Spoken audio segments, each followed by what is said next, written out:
बिस्मिल्लाहिर्रहमानिर्रहीम। हारून रशीद BTV के platform से एक नए प्रोग्राम के साथ हाजिर हो रहा है और इस प्रोग्राम का मकसद जो बैकग्राउंड है उसका ये है कि क्योंकि पाकिस्तान में क्रिकेट एक बिल्कुल पैशन के तौर पर ली जाती है और क्रिकेट को हर जाविये से हर तरीके से देखा जाता है और उस पर क्रिटिसिज्म भी मैं देखता हूँ कि बहुत ज़्यादा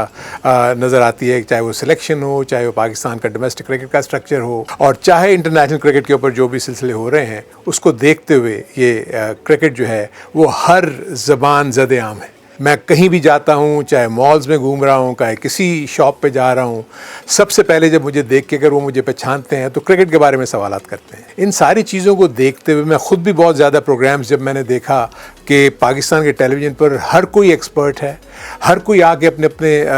तरीके से बात करना चाहता है और करता है और क्रिटिसिज्म भी मैं देखता हूँ कि बहुत ज़्यादा इंडिविजुअल्स के ऊपर, क्रिकेट बोर्ड के ऊपर, क्रिकेट के सारे स्ट्रक्चर के ऊपर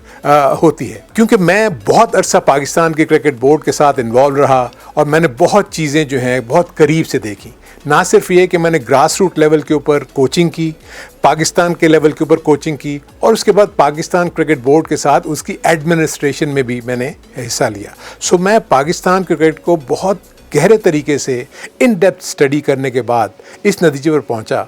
कि क्यों ना एक नए जाविये के तहत एक नए तरीके से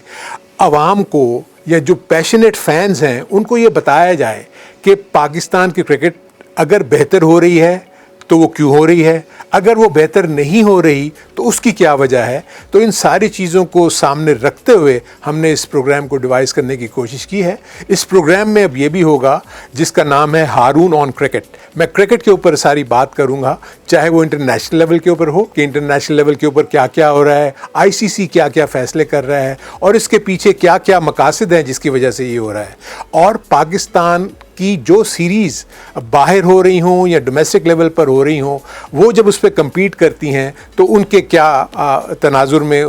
हम उस पर बात कर सकते हैं, तज्जिया कर सकते हैं और उसका हम तरीका बताएंगे कि आपको किस तरीके से पाकिस्तान की टीम की जो कारकर्दगी है वो अगर बेहतर है तो क्यों बेहतर है, अगर वो बेहतर नहीं है तो क्यों। लेकिन उसमें तनकीद का जो पैमाना होगा वो तनकीद बराए तनकीद नहीं होगा, वो तनकीद बराए इस्लाह होगा। इसलिए मैं ये चाहूँगा कि जितने भी इसमें लोग इन्वॉल्व हैं, स्टेक होल्डर्स हैं, चाहे वो क्रिकेट बोर्ड हो, चाहे वो चाहे क्रिकेट एसोसिएशंस हों, चाहे वो क्लब्स के जो लोग हैं जो करता धरता हैं जो चलाते हैं क्लब्स को वो हो, तो मेरी जो भी बातें हैं उसको पर्सनल ना लें। मैं जो भी बात करूँगा बिल्कुल उसको मेरिट पर सामने रखते हुए अपने पॉइंट ऑफ व्यू से एक्सप्लेन करने की कोशिश करूंगा, चाहे वो आप उससे एग्री करें या ना करें। उसके बाद जो दूसरा सेगमेंट होगा वो मैं डोमेस्टिक क्रिकेट के ऊपर बात करूंगा। डोमेस्टिक क्रिकेट के पॉइंट ऑफ व्यू से हम उस सेगमेंट में बात करेंगे कि पाकिस्तान में डोमेस्टिक की फर्स्ट क्लास क्रिकेट का क्या इस वक्त स्टैंडर्ड है, हम उसको तवाज़ुन उसका मुकाबला करेंगे बाहर के ममालिक की फ़र्स्ट क्लास क्रिकेट के साथ।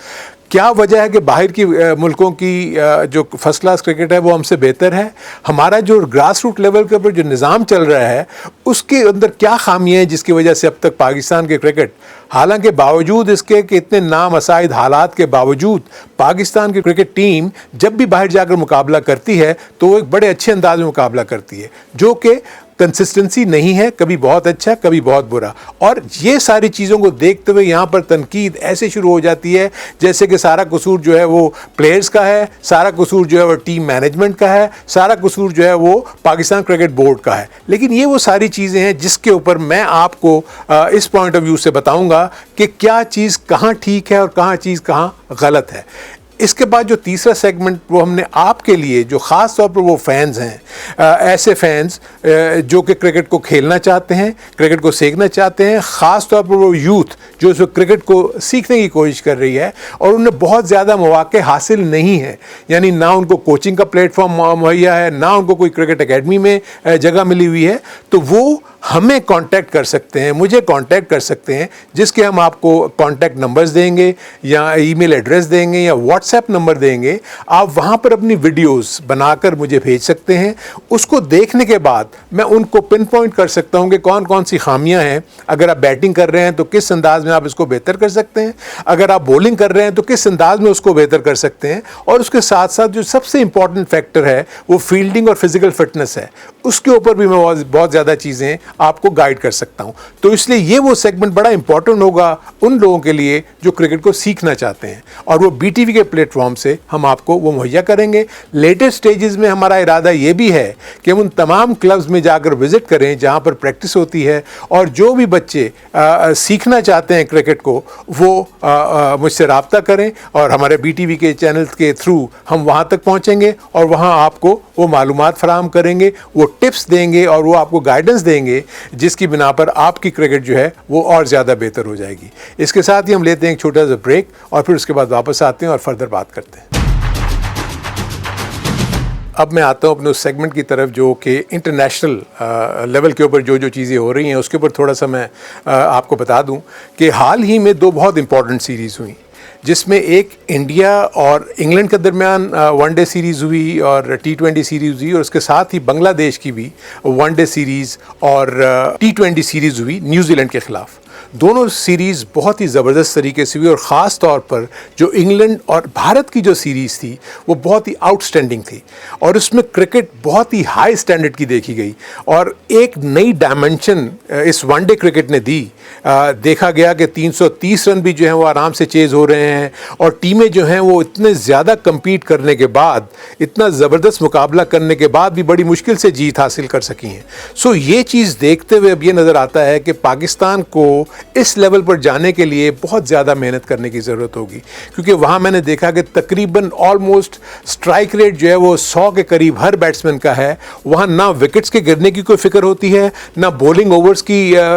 कोई रोकने की कोई ज़रूरत होती है कि जी ये बॉलर रोक लेगा या ये बॉलर आउट कर देगा, क्योंकि वनडे क्रिकेट में पिचेस इतनी ज़बरदस्त बनना शुरू हो गई हैं कि बैटिंग बहुत आसानी से हो सकती है। इसलिए हर वो टीम जो टॉस जीतकर कोशिश करती है कि दूसरी टीम को पहले बैटिंग की दावत दे ताकि वो चेस कर सके, इर्रेस्पेक्टिव कि वो 300 रन हैं, 350 रन हैं या 280 रन हैं। और ये बड़ा ज़बरदस्त देखने में आया भारत और इंग्लैंड की सीरीज़ में कि even 328 run, 329 run, 334 run chase भी हुए और 329 रन पे मैच जीते भी गए। तो यहाँ ये देखने में आया है कि हर वो बैट्समैन चाहे वो किसी भी नंबर पे आ रहा हो, अब ये नहीं है कि कोई नाम वाला प्लेयर ही होगा वो आपकी टीम को बचाएगा। हर वो प्लेयर जो 11 का हिस्सा है उसकी अब रिस्पॉन्सिबिलिटी बन गई है कि उसने अपनी टीम को मैच जिताना है और वो स्ट्राइक रेट मेंटेन करना है। ख़ास तौर पर जब पहले आप बैटिंग करते हैं, पहले बैटिंग करके आपको उस हदफ तक पहुंचना है जो आप समझते हैं कि हम इसको डिफेंड कर सकते हैं, और वो हदफ 350 भी है, वो हदफ 335 भी है। इंडिया ने टॉसेस हारने के बावजूद वहाँ तक पहुँचने की कोशिश की, 334 भी किया उन्होंने, 329 भी किया, और 334 पे मैच वो हार भी गए और 329 पे वो मैच जीत भी गए। तो ये वो चीज़ देखते हुए मुझे जो नज़र आ रहा है कि पाकिस्तान की इस वक्त जो बैटिंग स्ट्रेंथ है वो उनको मैच नहीं कर रही। इसलिए बहुत ज़्यादा ज़रूरी है पाकिस्तान के थिंक टैंक को, टीम मैनेजमेंट को, कि किस तरीके से काम करके पाकिस्तान के हर उस बैट्समैन का स्ट्राइक रेट इस तरह कर दे कि वो 100 के इर्द गिर्द 90 के लगभग जो है वो रन्स बनाने के काबिल हों, चाहे वो ओपनिंग बैट्समैन हो, चाहे वो नंबर 8 बैट्समैन हो, चाहे वो नंबर 9 बैट्समैन हो। तब जाके पाकिस्तान की क्रिकेट टीम जो है वो मुकाबला कर सकेगी दूसरी टीमों का।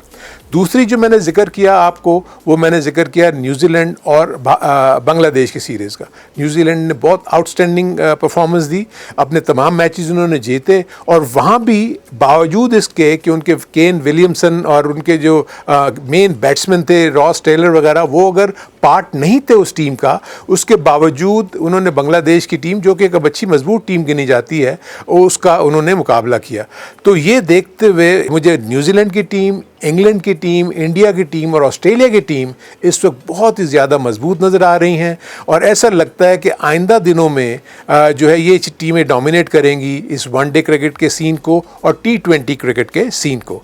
दूसरी तरफ अगर मैं पाकिस्तान के पॉइंट ऑफ व्यू से बात करूं तो पाकिस्तान को बहुत ज़्यादा मेहनत करनी है, क्योंकि सामने ही आपके वर्ल्ड कप खड़ा है। T20 का वर्ल्ड कप आपसे बहुत ज़्यादा दूर नहीं है। पाकिस्तान को अपना एक वो स्क्वाड 15 से 20 का बनाना होगा, और वो इतना मजबूत स्क्वाड होना चाहिए कि जो इस मयार को पर पूरा उतरे और उस स्ट्राइक रेट को लेकर चले जो आजकल क्रिकेट में, ख़ास तौर पर इंटरनेशनल क्रिकेट में आपको नज़र आ रहा है। उसके लिए आपको बहुत ज़्यादा और भरपूर अंदाज में मेहनत करना होगी, और जब तक आप उसमें मेहनत नहीं करेंगे, मैं नहीं समझता कि पाकिस्तान की टीम जो है वो इस काबिल हो सकेगी कि ये इन टॉप 4 टीमों का जिनको मैंने जिक्र किया है उनका आसानी से मुकाबला कर सके। गो कि पाकिस्तान के पास वो तमाम चीज़ें मौजूद हैं, जिसमें बहुत आउटस्टैंडिंग बैट्समैन भी आपके पास मौजूद हैं। पाकिस्तान का स्ट्रॉन्ग पॉइंट इस वक्त पाकिस्तान की बॉलिंग है, जिसमें वैरायटी है। आई थिंक नवाज़ को इन्होंने मौका दिया है, इमाद वसीम भी राह में खड़े हैं,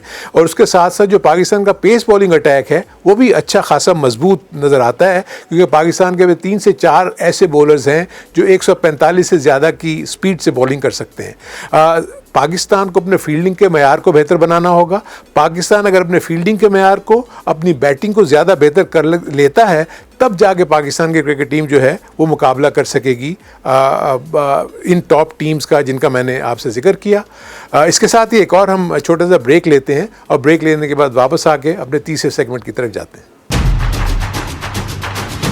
एक बार फिर आपको खुशामदीद कहते हैं अपने इस प्रोग्राम में, हारून ऑन क्रिकेट में। अब तीसरे सेगमेंट में, जैसे कि मैंने आपको पहले बताया था, कि हम उन लोगों से बात करेंगे, उन यूथ, उन यंग क्रिकेटर से जो क्रिकेट को सीखना चाहते हैं, चाहे वो क्लब क्रिकेटर्स हों, चाहे वो फर्स्ट क्लास लेवल के क्रिकेटर्स हों, चाहे वो अंडर 19 लेवल के क्रिकेटर्स हों, जो कुछ सीखना चाहते हैं, गाइडलाइंस लेना चाहते हैं या कुछ कोचिंग हासिल करना चाहते हैं।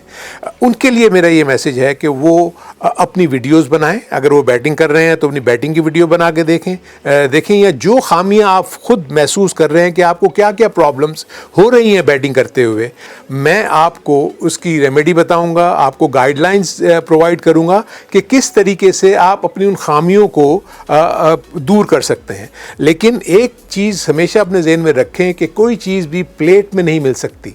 जब तक कि आपको जो भी गाइडलाइंस मिलती हैं उसको अगर आप फॉलो नहीं करेंगे और मेहनत नहीं करेंगे तो कोई भी चीज़ जो है आप अचीव नहीं कर सकते, और आपको हम हर उस चीज़ के ऊपर प्रोवाइड करेंगे वो गाइडलाइंस जो कि इसके लिए बहुत ज़रूरी है। दूसरी तरफ मैं आपको ये भी बता दूं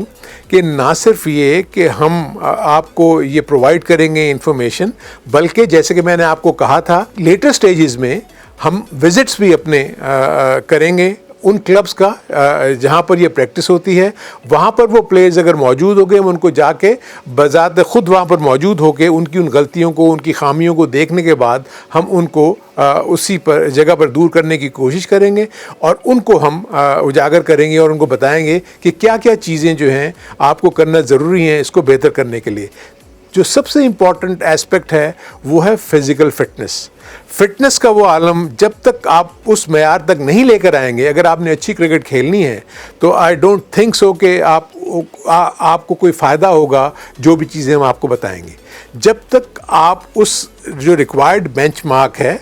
क्लब क्रिकेट खेलने का, फर्स्ट क्लास क्रिकेट खेलने का, अंडर 19 क्रिकेट खेलने का या अंडर 16 क्रिकेट खेलने का, जब तक आप उस मेयार पर पूरा नहीं उतरेंगे, अपने आप को तैयार नहीं करेंगे, तो कोई भी मकाम आप हासिल नहीं कर सकते। इसके साथ ही अब मैं आपसे इजाज़त चाहूँगा। आपका बहुत बहुत शुक्रिया मुझे अब तक सुनने का, और इस प्रोग्राम को हम और से ज़्यादा बेहतर से बेहतर करने की कोशिश करेंगे। एक दफ़ा हमारी आपकी इंगेजमेंट शुरू हो जाएगी तो इंशाल्लाह ये प्रोग्राम और बेहतर से बेहतर होता चला जाएगा। आपका बहुत बहुत शुक्रिया। इजाज़त दीजिए। अल्लाह हाफ़िज़।